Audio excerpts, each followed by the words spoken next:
Bismillahirrahmanirrahim. Assalamualaikum warahmatullahi wabarakatuh. Bertemu kembali dengan saya, Retni Anggeriana ST. Pada video pembelajaran kali ini, kita akan membahas lebih dalam tentang proses vulkanisasi pada karet alam.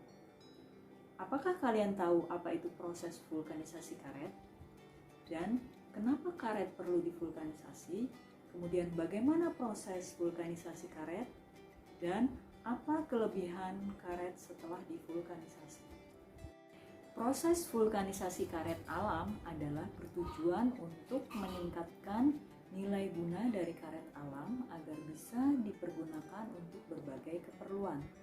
Karet alam merupakan polimer yang mempunyai daya pegas atau kemampuan meregang dan kembali ke keadaan semula dengan cepat setelah daya dihilangkan. Mari kita lihat. Meregang, kemudian ketika dilepaskan dia akan kembali ke bentuk semula. Karet alam memiliki peran yang sangat besar di dalam kehidupan. Penggunaan karet alam begitu banyak di dalam kehidupan kita, yaitu sebagai bahan aksesoris di bidang industri kimia, otomotif, kemudian pembuatan sol sandal, sol sepatu, mainan anak, transportasi, dan sebagainya. Karet alam merupakan produk perkebunan yang mempunyai nilai ekonomi yang cukup besar. Indonesia merupakan salah satu negara penghasil karet terbesar di dunia bersama Thailand dan Malaysia.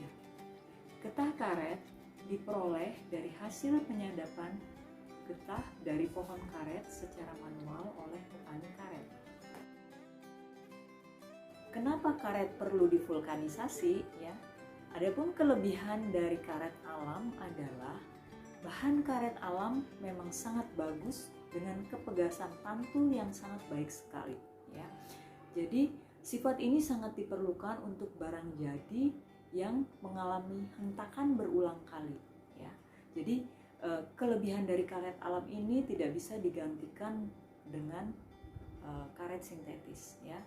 Adapun kelemahan dari karet alam adalah baunya yang menyengat, kemudian dia mengeras ketika dingin, kemudian terlalu lengket saat udara panas, kemudian tidak tahan terhadap panas dan minyak. Jadi beberapa kelemahan inilah yang menyebabkan karet alam harus diolah supaya bisa dimanfaatkan untuk hal-hal yang lebih luas lagi. Dengan berbagai kelemahan karet alam, maka penggunaannya masih sangat terbatas. Hingga seorang ilmuwan menemukan proses vulkanisasi karet.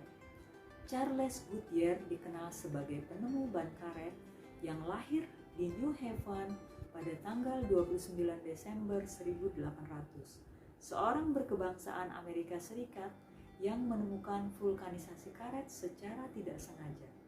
Pada tahun 1839, di suatu hari yang penuh keberuntungan, ia membersihkan kedua tangannya dari lumuran bubuk yang terdiri atas campuran karet dan belerang.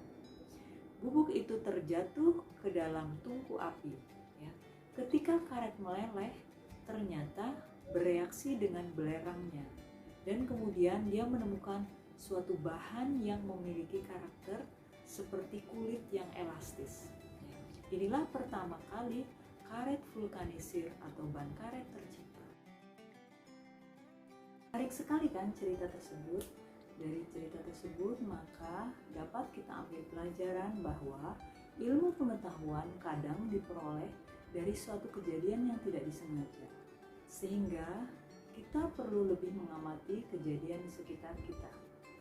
Berikut contoh dari penggunaan karet alam yang sudah divulkanisir di dalam kehidupan sehari-hari, yaitu sebagai bahan dari roda pesawat dan roda mobil. Karet alam mempunyai sifat kepegasan pantul yang sangat baik, walaupun mengalami hentakan berulang-ulang, sehingga digunakan sebagai bahan dasar dari roda pesawat dan roda mobil. Bagaimana proses vulkanisasi karet alam? Proses vulkanisasi karet alam, pertama kita amati dulu proses pembentukan poliisoprena. Polyisoprena terbentuk dari monomer-monomer isoprena yang berikatan membentuk polyisoprena. Isoprena dikenal sebagai nama lainnya adalah 2-metil 1,3 butadiena.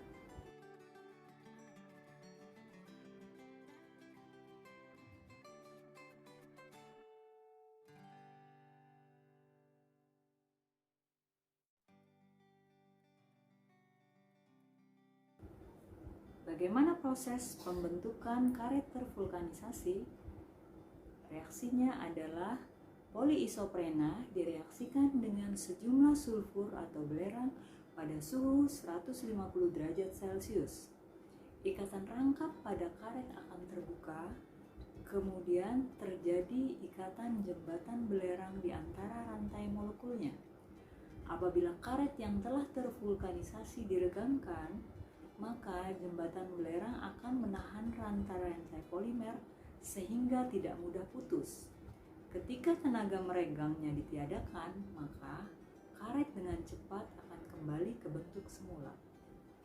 Keunggulan dari produk karet vulkanisasi adalah lebih keras, tahan terhadap panas dan dingin, tidak larut dalam minyak, serta elastisitasnya yang meningkat.